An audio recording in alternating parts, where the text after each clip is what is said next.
Hey, how's it going? I'm Chris with PearsonCopy.com, and I am here to help your brand make more sales with email.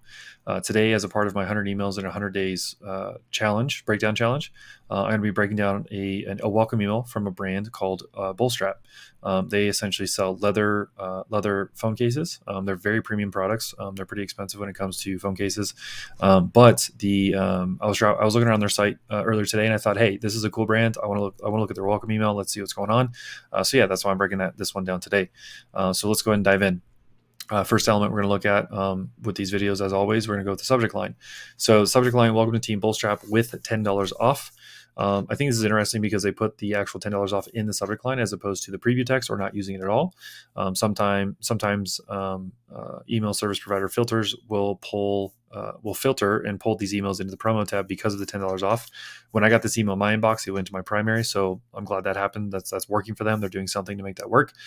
Something I would test with the subject line, even though it's awesome, is maybe putting that $10 off in the preview text. The main reason being on mobile, this might get cut off. I'd imagine they've tested that, but if with $10 off, if that's too long when it comes to character count, it might get cut off and people on their phone won't see that. So putting the preview text could get some more eyes on that offer when it comes to this welcome email. So otherwise, I think it's pretty standard, pretty straightforward. Welcome email subject line. This is great. And I'd say keep doing what you're doing on this one.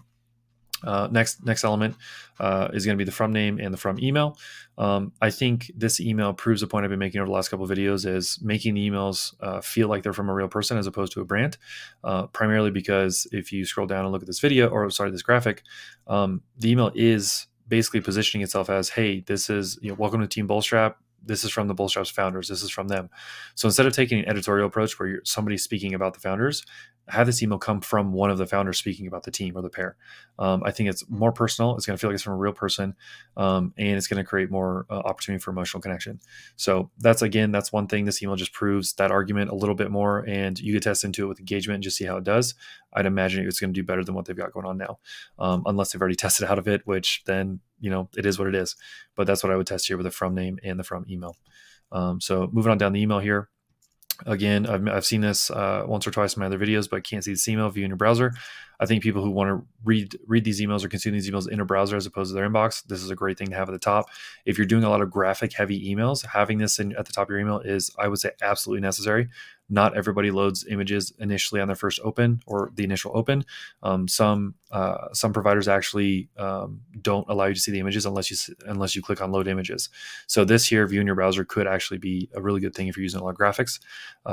Also, the flip side is if you're doing plain text, like I like to do for my clients and the stuff that I like to do for work, when it comes to emails, you don't need this because it's plain text. There's no image to load. There's nothing to not see. So yeah, just two different ways to do this. And this is a good thing to have if you're doing a lot of graphic heavy emails. Next thing, I don't know if you guys can see this, but there are faint social icons here.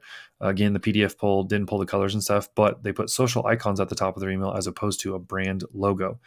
This is really interesting. I haven't seen this yet, but I'd imagine it's because they want to get some kind of social connection.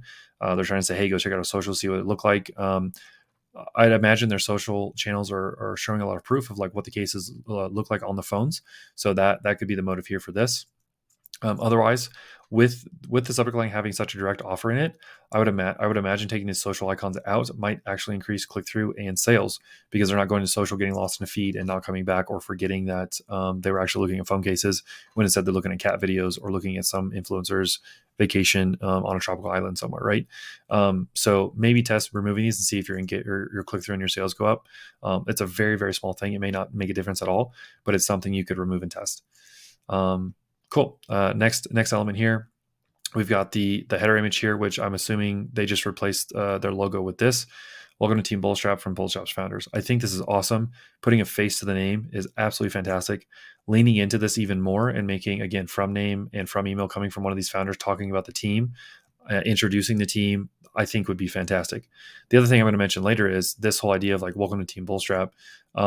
Email 2, 3, maybe 4, depending on your email flow, you can do a brand origin story, meaning we're going to tell you about our journey from where we started to where we're at now with the brand, and all that stuff in between, all the hurdles, all the problems, everything behind the scenes that we've dealt with to make this thing work, so we can deliver a premium product to you and why we still do it today.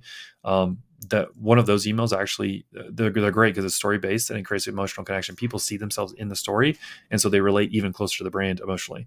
So yeah, I think later I'll explain why mentioning that matters here, but I think they're leaning into that a lot, and that's great. That's fantastic. Cool. Moving down. Something I like that Bullstrap did here is not everybody goes and gets that welcome email initially after they sign up. Sometimes they forget, they get distracted. The kid grabs the cat's tail and then runs around the house and knocks something off the shelf, right? So parents, people that have kids or anything really, if a neighbor knocks on the door and when you're in the middle of signing up for an email list, you get distracted. So what Bullstrap does here is, hey, you put your email in that little box, which means you either love signing up for emails or you think there's something cool about our brand. So, and they add a little humor, a little like tongue in cheek here of like, we hope it's the latter, but either way, we're glad you did. So reminding people why they're getting this email, that's great. It just gives them another, it reassures them they're in the right place. And if you can do that, whenever you can do that in an email, that's awesome. And if you can use it specifically in certain places where people may be questioning, like, is this, did I sign up for this? Is this the right thing? Addressing that objection, you could call it, is great. It keeps people reading the email. Again, they say, welcome to the team again. Pretty straightforward. And then here's built for the journey or built for your journey. This right here is their origin story, basically. If you click through this link here, see what we're made of, they tell their origin story on the site. So something that I would say with this email is they start with a subject line. It's very direct, like, welcome to the team. Here's $10 off for your order. It's very direct. Here's your coupon code. I would say with the first email, just offer the coupon code and get out of the way. Get people buying. Because like, think about this. Somebody comes from an ad, they click on the ad, they'll go to your site to a specific product, they add it to their cart. And then somewhere in that process say, hey, get $10 off if you order now. They're coming back. We want to remove as much friction as we can. They get to their inbox, they see this, give them the code and get out of the way and let them go make the purchase. That's going to be, roughly 10 to 15% of the people that come through. That's who's going to be buying. And we don't need to add friction by saying, hey, look at all our stuff. I do understand the psychological hurdle here of saying, hey, if you want your code, you have to read through all this to get to it. I get that. And there are places and times and places where that's definitely helpful. In this situation, I would say test removing all of this stuff, the story, like remind them why they're here. Perfect. Remove the graphic, remove the story for now. Tell them about why buying and what being a part of the team what being a part of the team means and why they should buy now. What did they get when they buy, and then give them the code and get out of the way and see if that first email can make more sales.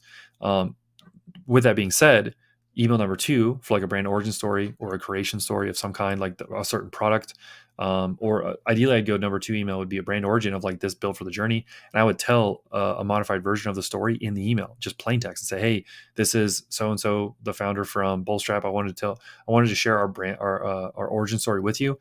Here's a story in brief. If you want to read the whole thing, go click here. What that does is it takes the people that didn't buy in that first pass and it starts creating that connection through story with them, right? It gets them to see themselves in the story, so they start becoming more connected to the brand. So that's something I would say here. Frankly, this email from the start is great. It looks wonderful. The aesthetics great. I like the design, I like the colors. I think they did great with the idea of like, hey, if you want the code, you got to go through, read all this to actually get to it. That's great. Something I would test is put the story in an email number 2, create a story of specific products in email number 3, and just keep building that relationship with people over time, because not everybody's going to buy on the first send. So with that being said, kind of went over that section. So about the perks, essentially, this is what it means to be part of our team. Here are the reasons you should buy. And when you buy, this is the type of stuff you get. That's fantastic. Again, that's perfect. That gives them even more reason, and it weighs the scale in the favor of the customer making a purchase. It makes it an impossible offer to say no to, right? So, and then finally we get down to the actual code. Code newest team member woo. As much as that makes me laugh, it makes me smile, and it's freaking awesome. I would shorten this. I think this might cause too much friction. It'll make people smile, and some people will be like, oh, cool. Yeah, I'll copy and paste, or I'll take the time to put that in because it's cool, but I would shorten this down to something smaller or shorter. I think using humor, like tongue in cheek up here with the welcome to the team, that's fine. But when it comes to people actually making a purchase, this may or may not cause, it's something we can test, may or may not cause friction in them getting the purchase. People might say, what was that code? Oh, I forgot. I got to go back to email, and then back and forth. And then they get distracted or something else happens and they don't end up buying. You're losing, a couple percent points of purchases or confirmed orders because your code may be too long. So yeah, that's something I would test is like, say, new team or team Bullstrap or team Bullstrap, just Bullstrap 10, something like that. as boring as that may sound, reducing friction at this point when they're ready to buy, that's probably number one priority because you want them to pull out their card and spend. So with that being said, that's what I'd say here. Oh, and this is the other thing. Get ready for a whole lot of BS coming your way. You're welcome. This again, tongue in cheek. This is funny. There's humor, BS, as in bullstrap, or the other phrase, right?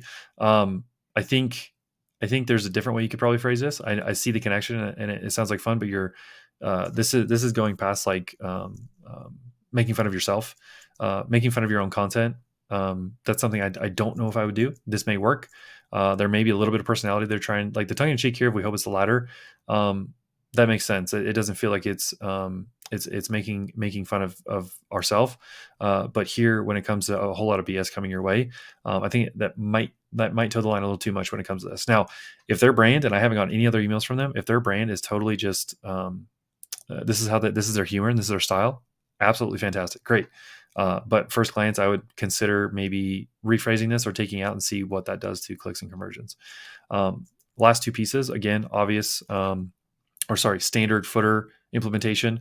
And then the last piece here, something I see missing in this email, which I think may help, is the only CTA we have to go to the website when it comes to shopping is this "Let's Shop, Baby," right? This button here.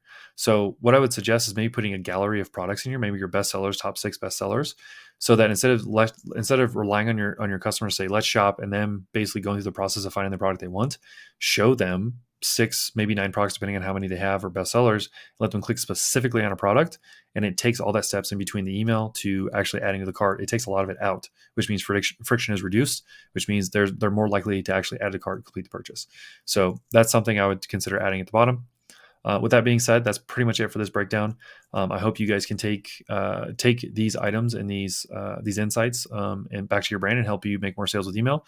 If you want to see more of these videos, go ahead and visit my YouTube channel and watch the other breakdowns that I'm doing over the next 100 days. Thanks for watching, and I hope this helps.